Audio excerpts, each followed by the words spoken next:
selamat siang Sobat Kasum. Gimana kabarnya hari ini? Semoga semua dalam keadaan sehat ya. Jadi ini adalah sebuah podcast dari Kasum Vision Care. Dan sekarang saya sudah bersama dengan satu narasumber hebat.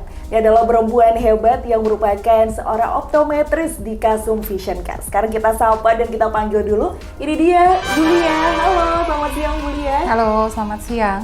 Oke, Bu Lia ini adalah seorang optometris di Kasum Vision Care ya Bu ya? Ya. Oke, dan hari ini tema pembahasan kita akan membahas tentang tips memilih kacamata dengan tepat, Bu. Oh iya. Oke, jadi memang di luar sana gitu ya, banyak sekali milenial gitu ya, anak muda atau bahkan orang dewasa, orang tua yang memilih kacamata ini justru masih bingung atau justru masih belum tahu gitu ya sebenarnya mana yang harus saya prioritaskan terlebih dahulu, apakah frame-nya, apakah lensanya atau justru ukurannya. Jadi seperti apa nih Bu tips memilih kacamata dengan tepat? Ya, oke, Mbak Rara.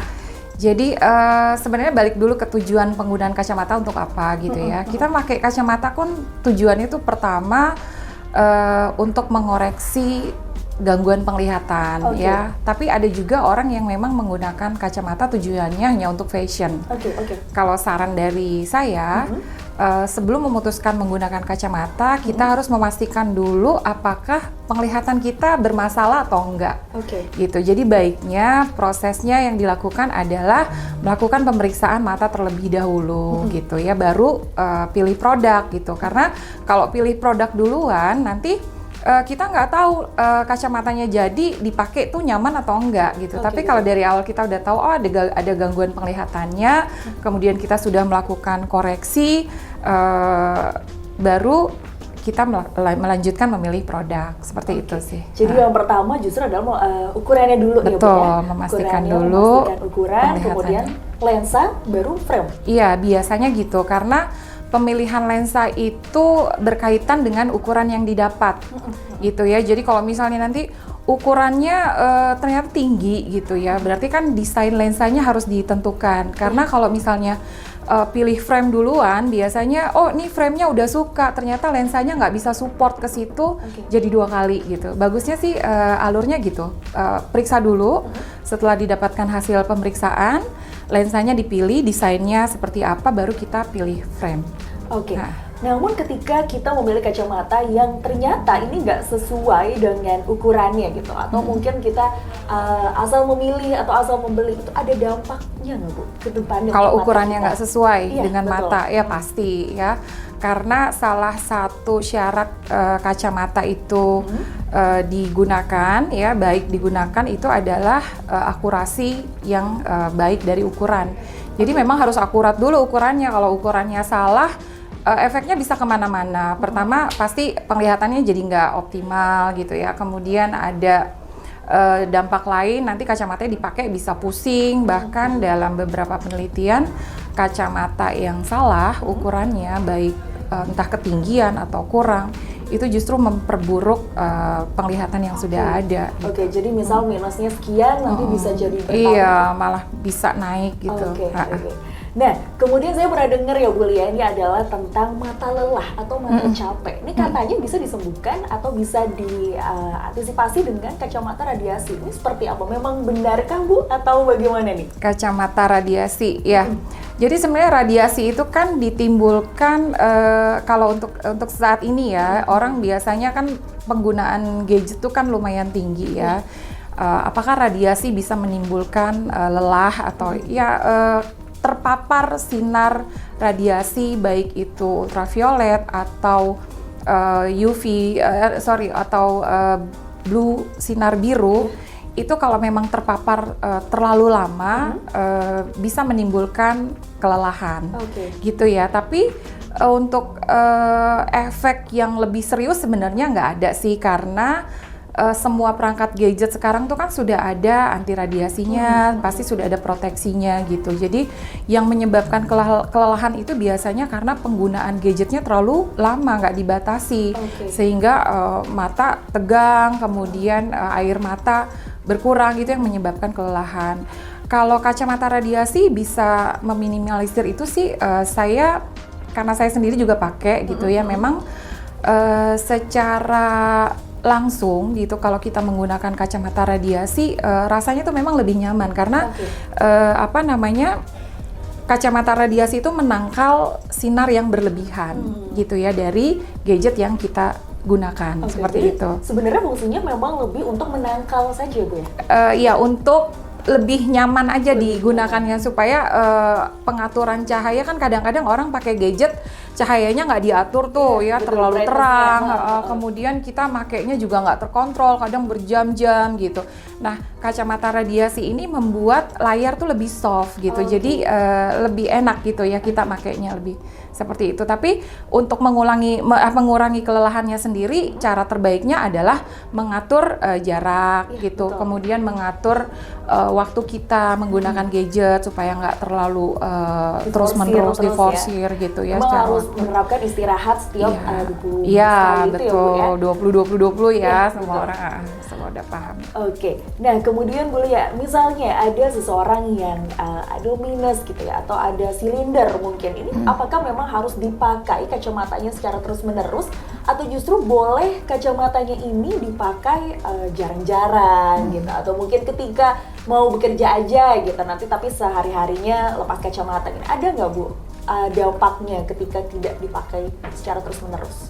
Iya, idealnya sih terutama untuk orang dewasa ya, kalau memang sudah memiliki ukuran ya, apalagi kalau misalnya ukurannya itu tinggi, untuk gangguannya untuk melihat jauh misalnya sudah buram ya, kacamata idealnya harusnya dipakai terus. Kan kacamata tujuannya digunakan supaya mata kita rileks. Ya, jadi ketika kita menggunakan kacamata, otomatis si kacamatanya yang bekerja bukan matanya. Jadi kalau misalnya memang jauhnya buram ya dipakai kacamatanya untuk jauh. Tapi dari beberapa penelitian yang ada, terutama kalau untuk anak-anak misalnya ukurannya minusnya kecil gitu ya, dan dia hanya butuh untuk jauh saja, ya sebenarnya digunakan bagusnya ya pada saat dia melihat jauh.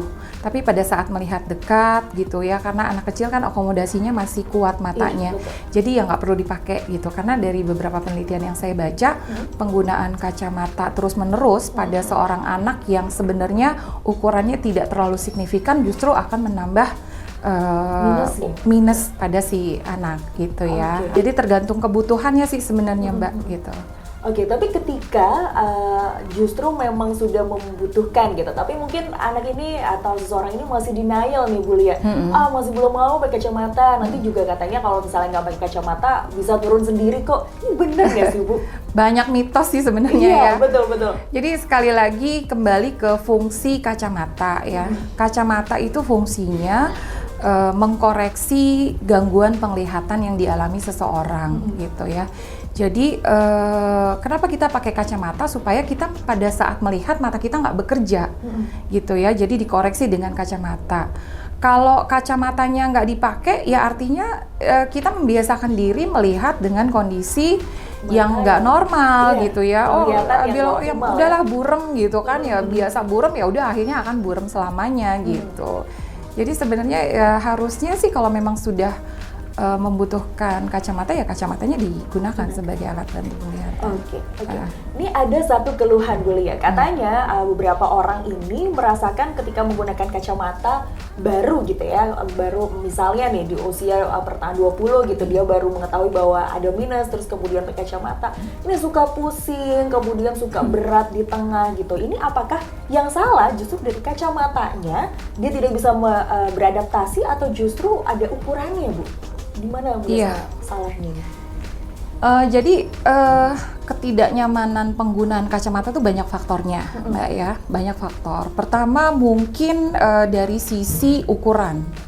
Ya, kalau ukurannya salah pasti nggak nyaman dong, gitu ya. Kemudian yang kedua dari sisi pemilihan frame atau lensa, ya mungkin frame-nya nggak sesuai, misalnya kekecilan, sempit gitu, atau terlalu lebar jadi bolak-balik merosot terus gitu ya, atau pemilihan lensa yang salah. Jadi faktornya banyak gitu. Makanya kenapa di awal tadi dikatakan bahwa ketika kita mau menggunakan kacamata, alur yang benar itu pertama adalah memastikan bahwa ukuran yang sudah diperoleh itu memang akurat ya, tepat ya. Baru setelah itu pemilihan produknya, lensanya yang sesuai dengan ukuran, kemudian pemilihan frame-nya juga. Artinya waktu kita memilih frame kan penggunaan kacamata itu selain untuk bisa nyaman melihat, nyaman digunakan juga. Nah, betul. kalau kita bicara nyaman digunakan, berarti pemilihannya kita memperhatikan masalah bahan ya, bahan frame-nya, bahan lensanya terbuat dari apa gitu ya. Berat atau tidaknya. Betul, gitu berat ya. tidaknya. Jadi kalau bicara bahan ya berat enggak, kemudian aman nggak untuk kulit gitu ya kan. Frame-frame sekarang kan pastinya ada yang ringan, kemudian ada yang anti alergi, yang tidak korosi seperti itu. Jadi yang diperhatikan itu pertama dari sisi ukuran, yang kedua adalah dari sisi kenyamanan penggunaan si produknya. Oke. Ya, gitu. Jadi memang harus sangat picky ya Bu ya? Betul, dari awal sampai sangat akhir harus selektif ya? iya, betul. Oke. Nah, biasa juga nih Bu, banyak orang yang bingung memilih frame ini sesuai dengan jenis muka. Karena kan katanya kalau memilih frame ini ketika kita menggunakan frame A gitu sesuai dengan muka kita, oke, akan dilihatnya bagus, tapi belum tentu di orang lain bagus gitu. Nah, dari Bu Lia sendiri ada tips nggak Bu? Misal untuk seseorang yang punya bentuk muka oval atau mungkin hidung kecil atau mungkin pipinya agak tembam gitu. Itu ada kiat-kiat khusus untuk memilih kacamata? Iya, sebenarnya gini, memang kalau pilih kacamata yang paling bagus itu kita datang langsung, kemudian kita cobain kan. Karena nggak semua frame yang bagus menurut orang, terus kitanya nggak nyaman gitu. Intinya sih sebenarnya dari kita. Ada bentuk-bentuk ekstrim yang menurut orang norak, tapi kalau menurut kitanya nyaman, enak, pakai itu, kitanya percaya diri, ya lebih baik pakai itu, gitu ya. Jadi nggak misalnya, oh muka lonjong harus bentuknya seperti ini, muka oval seperti ini gitu. Karena kacamata sekarang atau frame-frame sekarang tuh kan desainnya udah nggak terlalu kaku ya. Betul. Jadi kalau misalnya, oh kotak-kotak sekali, bulat-bulat sekali, enggak gitu. Desainnya itu udah sangat betul, begitu dipakai justru kelihatan fashionable gitu. Jadi tergantung kalau saya sendiri pribadi selama saya pakai frame-nya misalnya terus nyaman dipakai, nggak kekecilan, nggak sempit, terus saya pede pakainya, saya pilih. Gitu. Nah itu juga ya sahabat Gasum, yang penting adalah pede. Jadi kalau pede kan kita jadi mau pakai terus gitu ya, kacamatanya nggak dilepas pasang seperti itu. Nah itu dia sahabat Gasum, bincang singkat diskusi kita bersama dengan Bu Lia, seorang optometris di Gasum Vision Care mengenai memilih kacamata yang tepat. Terima kasih Bu Lia sudah datang di podcast Gasum Vision Care. Sama-sama Mbak Rara. Kita nanti ngobrol lagi ya Bu untuk tema yang lain. Baik. Terima kasih Bu Lia. Sampai jumpa lagi sahabat Kasum. Pastikan untuk terus pantengin dan nonton terus podcast Kasum Vision Care di YouTube ya, Kasum Vision Care. Sampai jumpa.